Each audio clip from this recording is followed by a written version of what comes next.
Mga kapuso, mahigit isang linggo na lang ang natitira bago tuluyang ipatupad ng gobyerno ang nilagdaan ni Pangulong Duterte na Rice Tarification Law. Sa ilalim nito, umaasa ang gobyerno na bababa ang presyo ng bigas sa merkado, magkakaroon ng sapat na supply at mas magiging competitive ang local rice industry.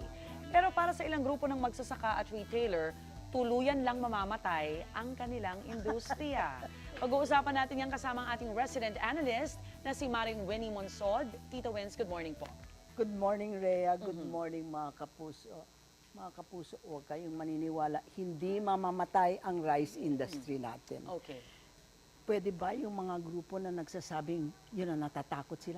Basahin lang nila yung batas. Anong sinasabi ng batas? You know, imbes na nagbibigay tayo ng quantitative restrictions, meaning to say, we restrict the amount of imports coming in, we will just tarify them. Bibigyan natin ng tarifa. That also restricts the imports kung mataas ang tarifa. Okay. Ngayon, anong mangyayari dito sa atin, mga kapuso? Ang mangyayari, number one, sasabihin ko na sa inyo, talagang magiging mas mura yung presyo ng bigas. Bakit? Ang presyo ng bigas domestically, yung mga na-produce dito, masyadong mahal. That's the bitter truth.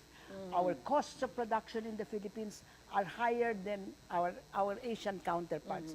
Sometimes our costs are 50% higher, sometimes 100% higher. Nakakalungkot. Alright. Agricultural country pa kung naman ang tayo. presyo ng bigas natin domestic is 30%, ang presyo ng mga Thai rice at saka is only 20 pesos, 30 pesos, 20 pesos, kung 50% more. Okay. But sometimes our price is 100% more. So, you know, we will do is instead of making tariff protection na source of corruption po yan. Source of corruption kasi, you know, may under the table dyan yung sinong makukuha yung NFA. Yes. They're very corrupt. All right? I mean, that is the impression anyway. So, one thing sure, the price for the consumer is going to be cheaper. Ngayon, ano mangyayari sa farmer? Mamamatay ba sila? Diyos ko, hindi po. Kasi yung amount of tariff that comes in, yan, ibibigay yan sa farmers for the rice fund, rice competitive fund, for makinarya nila, seeds nila, etc., etc. Para maging competitive din sila. So that they will be competitive. Yes. But alalahanin natin mga kapuso, ha? Yung rice farmers na sinasabing 3 million rice farmers, hindi, you know, they are not sellers of rice. In fact, they are net buyers of rice. Yung mga farmers, kasi maliliit lang sila eh. Yes. You know, they don't go to the market, hindi sila maa-affected dito sa mga tarifa, etc.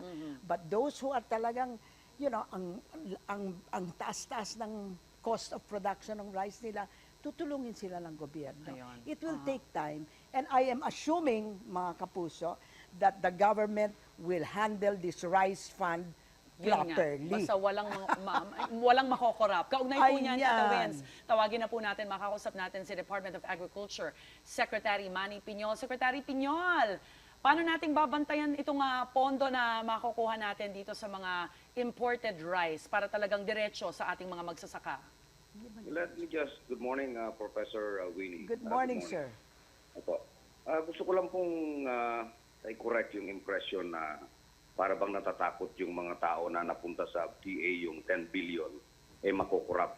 Simula po nang upo kami, wala pang issue ng corruption against the Department of Agriculture. Walang fertilizer scam, walang Napoles scam, and we've been very transparent. No? In fact, yung 10 billion na sinasabi nila, maliit na amount yan sa kumpara sa hinahandle namin on an annual basis today. Like say, for example, last year, ang budget ng Department of Agriculture was 56 billion. Wala naman kayo narinig na alingas-ngas na mayroong nagdakaw ng pera ng DA. So that's the first clarification. Number two, let me just clarify na itong issue ng rice tarification actually is just one of the two issues being raised by the stakeholders. But rice tarification is not something that was decided by the Duterte administration yesterday. This is a commitment of the Philippine government to the World Trade Organization. Bahagi ito ng ating commitment sa world trading. Na pagdating ng tagdang panahon, papayagan ng gobyerno ng Pilipinas na pumasok yung mga imported na bigas na wala ng limit, sang-ayon lang sa ating tariff laws sa Pilipinas. At yan ngayon ina-explain ni Secretary Winnie Monson kanina, and I agree with her. No? Yung taripa na yung makakatulong sa ating mga magsasaka. The other issue actually that is being opposed by the farmers is not the rice tariffication, it is the liberalization of the rice industry. Sapagkat ito yung kaakibat ng rice tariffication sa batas na yan na pinirmahan ng Pangulo. Now, ang sabi ng mga stakeholders, yung pagpasok ng bigas na imported na wala ng limit at wala ng pakialam ng gobyerno, you have to listen to this, no? Hindi na mangangailangan pa ng import permit under this law. Kailangan na lang sanitary and phytosanitary document clearance Ay, nako. na ang mag-i-issue ay Bureau of Plant Industry under the Department of Agriculture. So basta technically, dito sa liberalization, walang pakialam ng gobyerno sa mag-i-import. Sino-sino man ang mag-import, bayaran mo lang yung buwis, kumuha ka na ng sanitary and phytosanitary clearance from BPI, you can bring in rice. Okay. Number Secretary 2, Piñol, ang problema dyan, pati yung sa merkado, wala na ring licensing at regulatory powers yung NFA. It could be good or bad depending on how you look at it. No? It could be bad because halimbawa may lukulukong retailer dyan na naghalo nung mumurahing bigas sa magandang bigas upang ipalabas na mas mahal, na nobody can check him out. Wala nang regulatory powers ang NFA. So ito po yung takot ng ating mga industry stakeholders. At since wala na ring control ang gobyerno sa trading ng bigas, there is always a possibility na pwedeng magkutsaba yung mga importers upang i-control yung presyohan ng bigas. That could always happen. But let me make my position clear on this matter. I have my reservations. I had my reservations on the liberalization issue. And we properly submitted this to the drafters of the law. Our recommendations were not considered.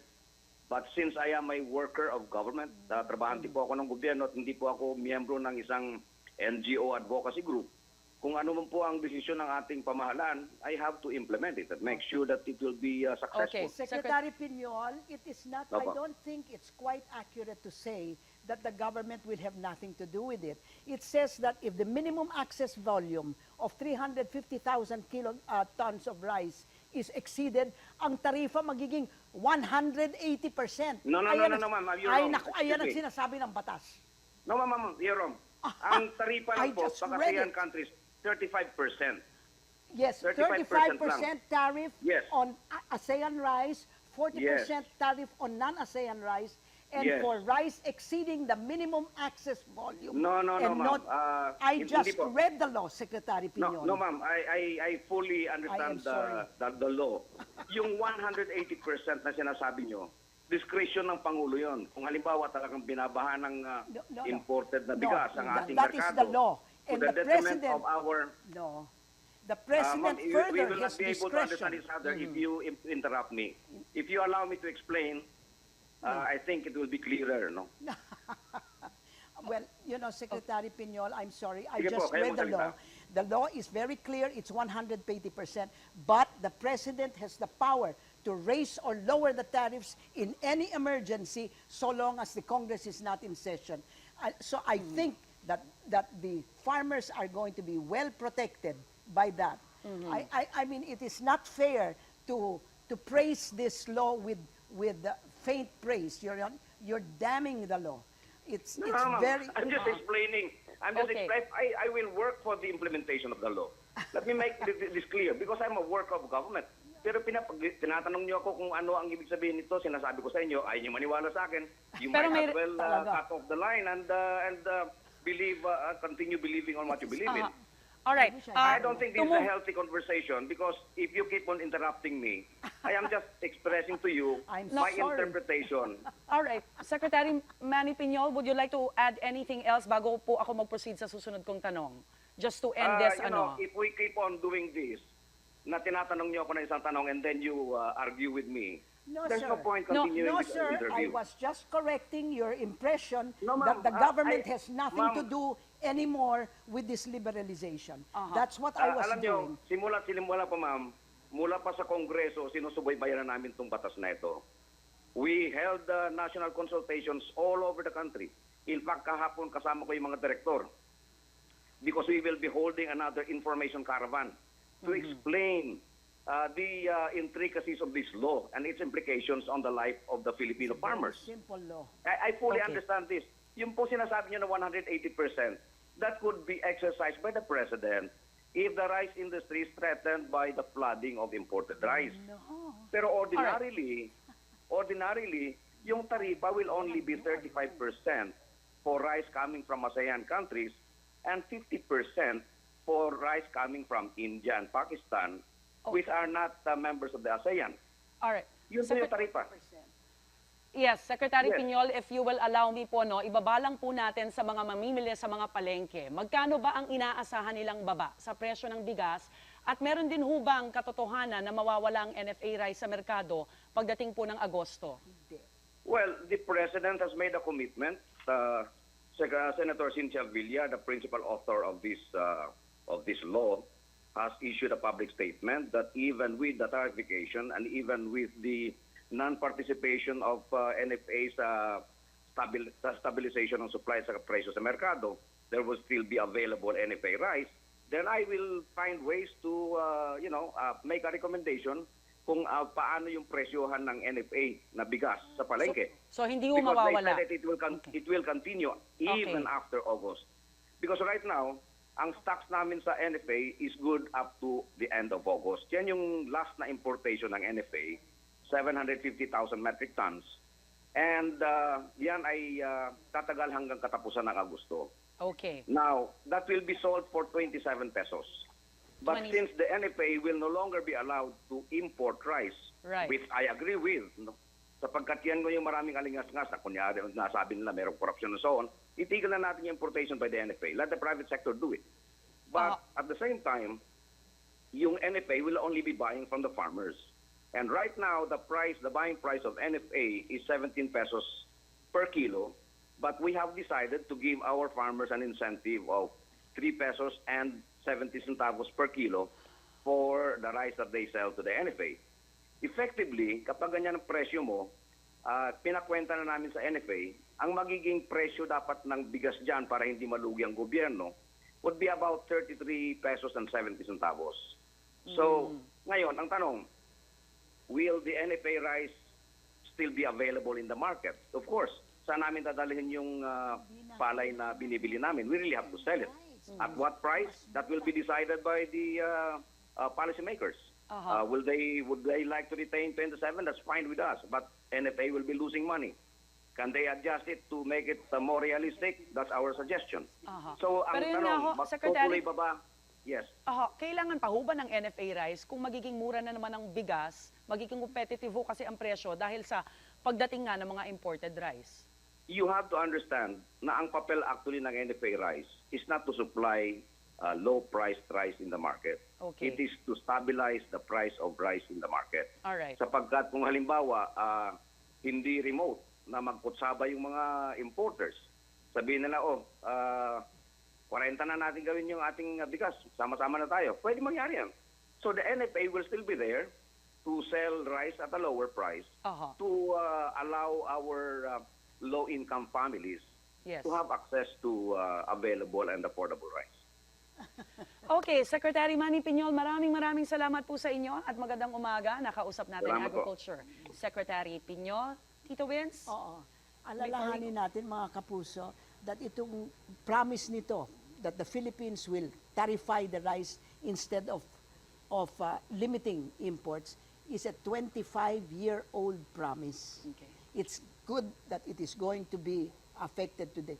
Yan ang one of the things that I like about President Duterte. Siya lang ang presidente na nagsabi, tapos na, i-tarify na natin yung rice. Tito Winnie, maraming salamat Okay. po. Thank you very much.